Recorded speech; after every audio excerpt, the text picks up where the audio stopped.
అత్యాధునిక సాంకేతికత, సకల సౌకర్యాల మోజులో పడి మానవులు ఎప్పట్నుంచో ప్రకృతితో ఆట్లాడుతున్నారు. అడవులు కొట్టేయడంతో పాటు గాలి, నీరు, భూమి ఇలా ప్రకృతి వనరులను సాధ్యమైనంతగా నాశనం చేస్తున్నారు. దీంతో ఉష్ణోగ్రతలు పెరిగిపోయి భూతాపం ఎక్కువైపోతోంది. ప్రస్తుతం వైరల్ అవుతున్న ఓ వీడియో చూసి చాలా మంది భయభ్రాంతులకు గురవుతున్నారు. గ్లోబల్ వార్మింగ్ కారణంగా అంటార్కిటికాలో పరిస్థితి ఎలా ఉందో ఈ వీడియో కళ్లకు కడుతోంది. అంటార్కిటికాలోని మంచు అతివేగంగా కరిగిపోతోంది. భారీ మంచుకొండ కరిగి నీరు జలపాతంలా కిందకు ప్రవహిస్తోంది. సోషల్ మీడియాలో ఈ వీడియో చూసిన జనాలు షాక్ అవుతున్నారు. మంచు కరిగి నీటి మట్టం పెరిగిపోతే ఆ తర్వాత పరిస్థితి ఎలా ఉంటుందో ఊహించడమే కష్టం. ఈ షాకింగ్ వీడియోపై నెటిజన్లు ఆందోళన వ్యక్తం చేస్తున్నారు. ఇదే పరిస్థితి కొనసాగితే మానవాళి అంతమవుతుందని, ఇప్పటికైనా దీనిని నియంత్రించేందుకు చర్యలు తీసుకోవాలని కోరుతున్నారు.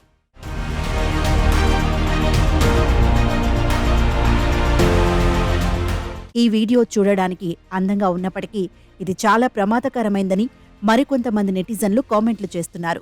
మరోవైపు పారిశ్రామిక విప్లవం మొదలైన తర్వాత అభివృద్ధి చెందుతున్న దేశాల నుంచి వెలువడుతున్న ఉద్గారాల వల్లే గ్లోబల్ వార్మింగ్ పెరుగుతున్నట్లు పరిశోధకులు తమ రీసెర్చ్లో పేర్కొన్నారు.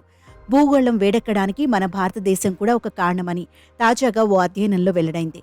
1850 నుంచి 2021 మధ్య కాలంలో ప్రపంచవ్యాప్తంగా 0.08 డిగ్రీల ఉష్ణోగ్రత పెరగడానికి భారత్ కారణమని, మన దేశంలో వెలువడే కార్బన్ డయాక్సైడ్, మీథేన్ నైట్రస్ ఆక్సైడ్లో గ్లోబల్ వార్మింగ్ పెరగడానికి కారణమవుతున్నట్లు ఆ అధ్యయనం పేర్కొంది.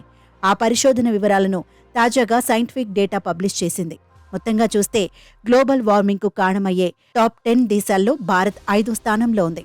ఇక గ్లోబల్ వార్మింగ్ కారక దేశాల జాబితాలో అమెరికా మొదటి స్థానంలో నిలిచింది. చైనా కూడా రష్యా ర్యాంకును అధిగమించి 2వ స్థానానికి చేరుకున్నట్లు వెల్లడించింది.